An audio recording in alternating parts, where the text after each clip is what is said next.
আমরা সবাই হয়তো খেয়াল করেছি পানির উপরে কোনো পাতলা ম্যাটেরিয়াল যদি রাখা হয় মনে হয় যে পানির উপরে একটা কোনো পর্দা রয়েছে যার উপরে ওই ম্যাটেরিয়ালটা ভেসে আছে। যেই ফেনোমেননটার কারণে এটা হয় সেটাকে আমরা ফ্লুইড মেকানিক্স এর ভাষায় পৃষ্ঠটান বলে থাকি, বা ইংলিশে যেটাকে সারফেস টেনশন বলা হয়। এই সারফেস টেনশনের কারণে পানি বর্তুলাকার ধারণ করে থাকে। এখন আমরা জানি যে আপনি যদি অ্যাকুয়াস মিডিয়ামে ডাইং করতে চান ফ্যাব্রিক, তাহলে ফ্যাব্রিকটার রন্ধ্রে রন্ধ্রে পানি পৌঁছাতে হবে, কারণ পানির মধ্যে হচ্ছে ডাই মলিকিউল গুলো রয়েছে। কিন্তু পানি যদি ওই প্রত্যেকটা ম্যাটেরিয়ালের ভেতরে ঠিকভাবে প্রবেশ করতে না পারে তাহলে ডাইংটা কিন্তু ভালোভাবে হবে না।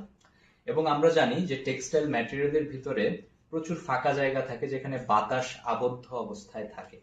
এই বাতাসের কারণেও অনেক সময় ম্যাটেরিয়ালের ভিতরে ঠিকভাবে পানি প্রবেশ করতে পারে না, যেহেতু পানি হচ্ছে একসাথে থাকতে চায়, সেটা বাতাসকে পুশ করে তার ভিতরে প্রবেশ করতে পারে না। আর ম্যাটেরিয়ালটা যদি হাইড্রোফোবিক হয়, যেমন পলিয়েস্টার বা নাইলনের মতো, তাহলে তো কথাই নাই, সেটা এমনিতেই ভিজতে যাবে না। তাহলে আমরা এই জায়গায় একটা অক্সিলারি বা একটা সহায়ক কেমিক্যাল ব্যবহার করতে পারি, যেটাকে আমরা ডাইং এর ভাষায় ওয়েটিং এজেন্ট বলে থাকি।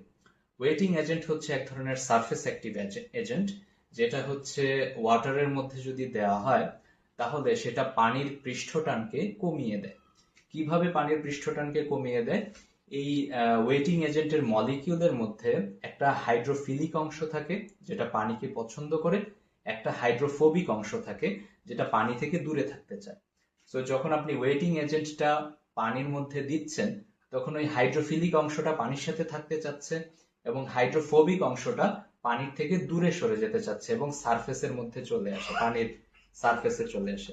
যেই কারণে পানির সারফেসের পৃষ্ঠটানটা মানে ইয়ে হয়ে যায়, মানে কমে যায়, বা সেটা ঠিকভাবে মেনটেইন হতে পারে না। এই কারণে পানি দিয়ে ম্যাটেরিয়াল গুলো, যেগুলো হচ্ছে নর্মালি পানিতে ভিজতে চায় না, সেটা খুব ভালোভাবে ভিজে যায় এবং ফ্যাব্রিকের প্রত্যেকটা কানায় কানায় পানি পৌঁছে যেতে পারে, কারণ পানির সারফেস টেনশন কমে গিয়েছে। ডাইং করার সময়, অ্যাকোয়াস মিডিয়ামে ডাইং করার সময় এজন্য আমরা এই ওয়েটিং এজেন্ট ব্যবহার করে থাকি, যেন লেভেল ডাইং হয়।